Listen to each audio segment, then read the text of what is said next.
Você sabe o que é uma equipe transdisciplinar? Seu filho tem uma? Como eles se relacionam? E o currículo está integrado? É sobre isso que nós vamos falar hoje, então fica com a gente.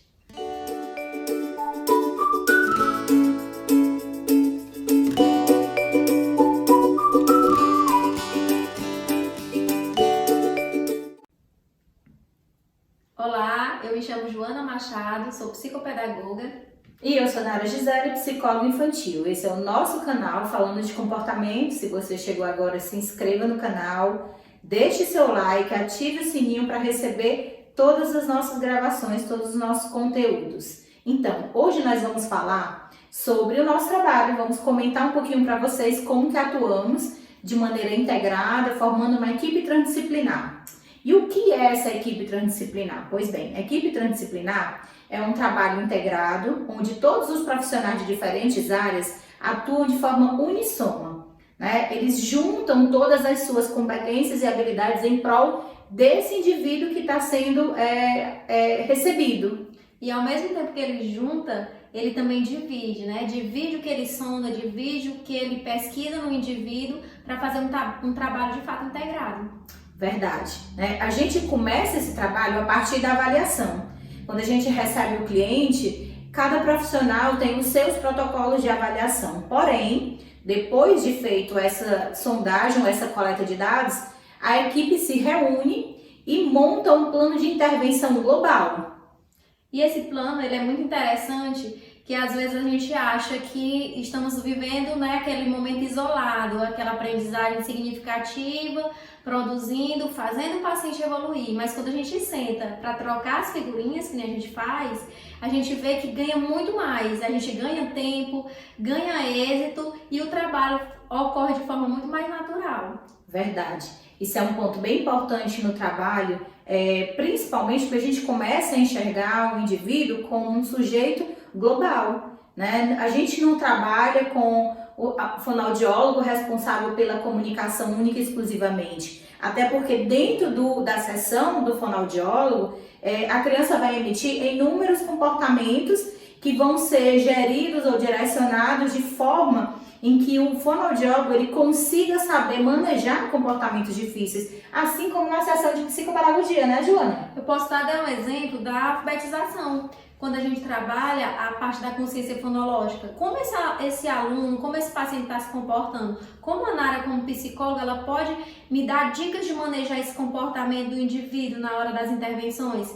E a fono, como a fono vai me mostrar a forma que ele está aprendendo melhor com essa parte mais técnica da fonoaudiologia. Perfeito, é isso mesmo. Aqui a gente costuma ter sessões e reuniões frequentes, né? Então a gente tem supervisão semanal, às vezes quinzenais, com o intuito de juntar a evolução desse cliente, né? De a gente compartilhar com os outros profissionais o que está crescendo, o que mudou no PEI dele, nas metas do programa. Por exemplo, se semana passada o mando se estabelecia apenas com apontar e a partir de hoje foi instalado um mando verbal com pedido vocal, a gente já compartilha com os profissionais para que na sessão dos outros profissionais ou nas outras especialidades, ele também exige daquela criança aquele tipo de comunicação. Não só exige que ele se comunique com ela dessa forma, né?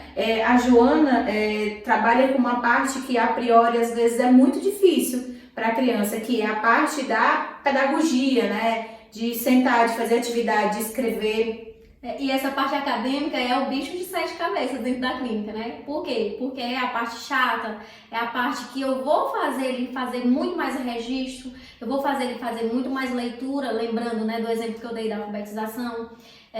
E essa parte acadêmica a gente não pode esquecer, como psicopedagoga, que eu vou trabalhar ela, mas para ele exercitar lá fora, na escola sim, mas muito mais no social, porque é um treino que a gente está fazendo para ele exercitar isso que ele aprendeu, né? Pôr em prática essa aprendizagem que seja e que possa exercitar de forma significativa. Verdade.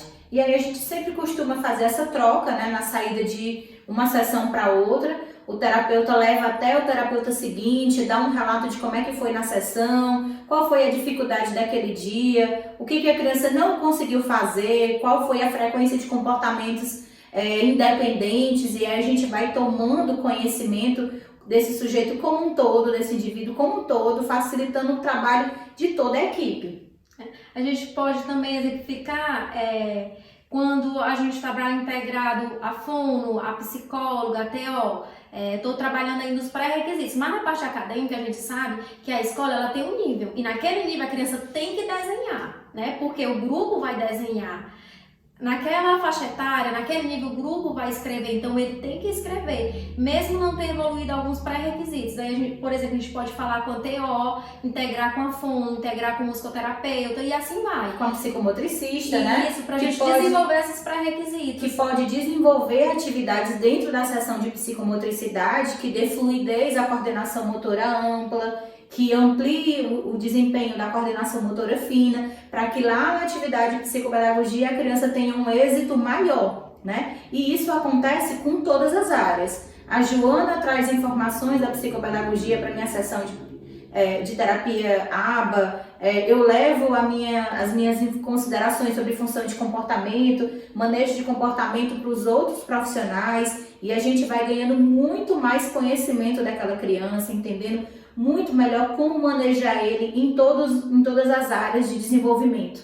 E às vezes até integrando mesmo a própria atividade, uma contação de história. A Nara pode fazer a contação de história dentro da sessão, a fonoaudióloga pode fazer, a TO pode fazer, a neuropsicopedagoga pode fazer, sendo que vai mudando apenas os objetivos técnicos de cada área, mas o objetivo maior e as metas maior do grupo, elas vão ser alcançadas em determinado tempo. Verdade.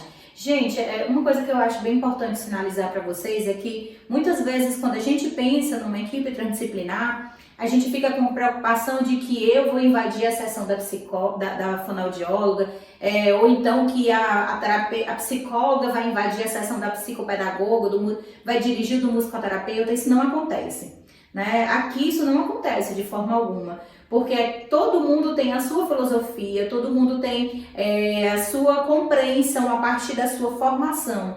O que a gente faz é somar tudo isso, não é um anula o outro, pelo contrário, né? Desde que eu comecei a trabalhar com esse formato de equipe, as minhas sessões verdadeiramente ficaram muito mais ricas, né? Eu consigo fazer uma sessão muito mais dinâmica, juntando muito mais técnica de outras áreas que se somam à minha, e eu consigo deixar o meu tempo junto com aquela criança muito mais divertido e prazeroso, explorando diversas habilidades dentro de uma única atividade, né? Nós temos uma demanda e a demanda muitas vezes não é fácil, e a gente tendo essa conversa, esse feedback, essa integração, ela vai fluir bem mais rápido e o êxito é bem maior. E eu acho que outra coisa bem importante, Joana, é que a gente começa a perceber que as dificuldades, elas não são da educação, elas não são da psicopedagogia, por exemplo. A dificuldade não é da fonoaudiologia porque não fala, né? As dificuldades estão na forma como se é abordada essa criança, né? Na forma como se foi planejado aquele ensino partindo das necessidades dela. Então, quando a gente começa a pegar estratégias bacanas que deu certo com o musicoterapeuta, introduz isso dentro da psicologia, estratégias bacanas de maneira de comportamento que a psicóloga fez, introduz na fonoaudiologia, na psicomotricidade, a criança ganha muito, né? Então, sim, ciente, gente, de que verdadeiramente o trabalho de uma equipe transdisciplinar não é fácil, porque exige muito do terapeuta, né? É muito difícil para alguns terapeutas que não estão habituados a trabalhar com esse formato se sentir invadido ou se sentir avaliado, analisado, como se tivesse alguém que quisesse dirigir o trabalho dele. Ou como se fosse imposto algo, né? Às vezes a gente até usa termos técnicos como o intraverbal, o mando, o tato, e tudo isso está dentro da psicopedagogia. Só que na pedagogia, na psicopedagogia, os termos são outros, mas não deixa de se integrar. O que basta apenas entender, né? Integrar de fato e ligar o seu trabalho ao do outro profissional. Verdade. Então, a gente tem consciência de que os benefícios de uma equipe transdisciplinar para o cliente é muito grande, né? Soma muito para o desenvolvimento dele de maneira geral, e a gente fez essa opção de trabalhar aqui com esse formato de equipe, porque a gente tem certeza que isso é o melhor que a gente pode oferecer para a criança, tá? Se você gostou desse conteúdo, encaminhe para outras pessoas, convide outras pessoas para se inscrever no nosso canal e acompanhar toda semana. Tem vídeo novo aqui. Isso aí, pessoal. Tchau, tchau. Tchau, tchau.